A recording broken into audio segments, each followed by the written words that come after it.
Hi everybody, it's Father Norbert.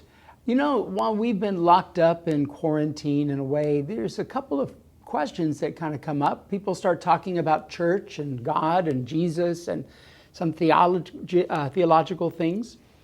So have you ever wondered what God looks like? You know, St. Ignatius of Loyola, our patron saint, taught that we should use our imagination. We should engage our imagination in prayer. And he says that our imagination is a gift from God, and we should use all of our gifts that God gives us.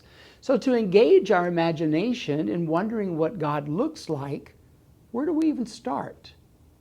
Well, remember the story about Moses.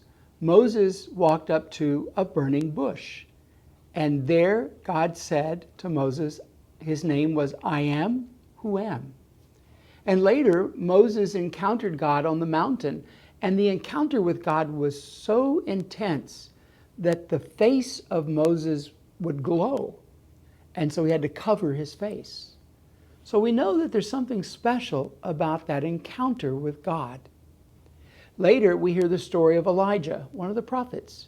And Elijah was in a cave, and a thunderstorm came up, and he hid in the cave. And later, he had this thing with God, and God said, I won't show you my face, but you can see me pass by. So Elijah got to see the backside of God as God went by. We see artwork everywhere about the images of God. Maybe one of the most famous of all is that of Michelangelo in the Sistine Chapel. That's the one where God is creating Adam, and the two fingers are coming together with Adam and God, and we can see God there. Then comes the New Testament. In the New Testament, Jesus reveals himself as God's only Son. And Jesus says to us that if you want to know the Father, you have to come through me. You have to know me in order to know the Father. So we look to Jesus to see characteristics of who God is, because Jesus is God. And we know that God is compassionate. We know that God heals people who are sick. God raises from the dead, not only Jesus, but Lazarus and others. And so if we want to know God and the intimacy of who God is, we look at Jesus, his Son. Now, we put all that together, and you and I have to imagine, what does God look like? God the Creator, we have an image in our own church of God the Creator. It's on one of the paintings by the baptismal area. And God has gray hair and a beard, and he's floating through the sky, creating the world around us. But what's your image of God? What does God look like to you? There's a story of a little girl named Emma. And Emma decided she was going to draw God. Now, this is a book that was done by Karen Kiefer, and the illustrations are by Kathy DeWitt. And Emma draws God after she was inspired to draw like Picasso after a field trip to an art museum. So you see, the art museum inspired her to think about God, and what would God look like if this is the way that Picasso was indicating how people looked like. So Emma wanted to draw something beyond spectacular, and so she draws God. So let's see what Emma says that God looks like in her drawings. So this is a picture of Emma at the museum, and she says, last Monday, after a field trip to the art museum, I was inspired to draw like Picasso. The urge to draw something beyond spectacular followed me home. It would not leave my side. What should I draw? I thought. I sat quietly, listening to my mind and heart. That's when I heard their whisper, and I decided to draw God. You can see all the different symbols that Picasso used in his paintings, and in the middle of it all is the Holy Spirit inspiring Emma. Grabbing a yellow crayon, I drew the brightest sun. It was so dazzling and radiant, my cheeks throbbed. Its rays were so long, they poked at my heart. Staring at the drawing, I knew I had drawn God. And there's the picture that she drew. Nice and yellow. Rays throbbing, moving out. The next day, I took my drawing to school and showed my best friend Peter. Look, I drew God. Peter looked at me and chirped, Emma, that's not God. That's the sun. At first, I wanted to argue with Peter because I knew it was God. God is light. But instead, I decided to go home and draw God again. So sometimes our friends help us to know who God is and maybe better ways to even experience God. So here's Emma drawing again. Let's see what she's doing this time. This time I grabbed a brown crayon and I drew a loaf of bread. It was the bread my mother bakes that makes me feel warm and tingly inside when I eat it. My mother says that bread reminds her of God's grace. I looked at the drawing.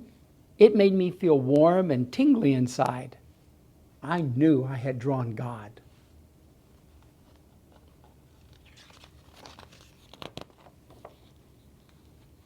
Look, there's her drawing with the bread and all the stuff coming out, making you feel tingly. I took my picture to school. At lunchtime, I showed my almost best friend, Rose. Look, I drew God, I said. She looked at the picture, and then she looked at me and said, Emma, that's not God. That's a loaf of bread. Again, I wanted to argue. Rose, this is God, I thought. God is bread. But instead, I decided to go home and draw God again. So now we have two pictures that Emma's drawn. Let's see what she does the third time. What is that? It's a big old heart, right? Big red heart. That night, I sat down and asked God for some help. Please, God, please help me draw you, I pleaded. I stared at a blank piece of paper for a while and then grabbed a red crayon. I drew a gigantic heart and colored it in so hard my crayon disappeared. When it was done, it was the reddest, most beautiful heart I had ever seen. My heart was thump, thump, thumping. I knew absolutely, positively, I had drawn God. Even Picasso would agree. Here's this drawing of Emma, and she's got her drawing, and look at all the hearts. And there's her two friends, Peter and Rose. At lunch, Peter and Rose found me. They asked if I had drawn any more pictures of God. From my backpack, I pulled out a folded piece of paper and said, here's another one. Peter opened the paper and squawked, this is a drawing of a heart, not God. Rose chimed in, Emma, God is not a Valentine. This time I wanted to jump up and down and scream, God is love. Instead, I took the drawing back and tucked it away. As I walked home from school, everything felt heavy. You ever been like that? Feeling heavy, like a cloud?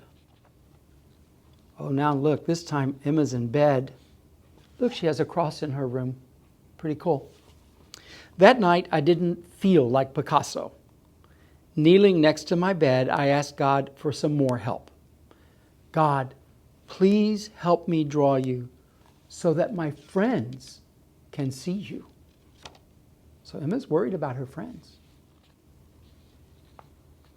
By Friday, it seemed as if everyone in the school knew about my God drawings. Everyone was looking at me. I was waiting for them to point and laugh. But for the first time, I didn't care what anyone thought about my drawings. I felt a comfort that would not leave my side. I knew that I had drawn God. God knew I had drawn God. And maybe Picasso knew too. Finally, that felt like enough. But on the following Monday, something beyond spectacular happened. See the picture here? There's people pointing to her. She felt really out of place, didn't she? Uh-oh, what happened? Everyone at school was drawing God, and every picture was different. Look at all of them coloring and drawing God. She had inspired other people, didn't she? And that's the end of Emma's story. So, did it inspire you? How would you draw God? Now's the time to do it and to share it with all. God bless you. Don't forget to ask God to inspire you first.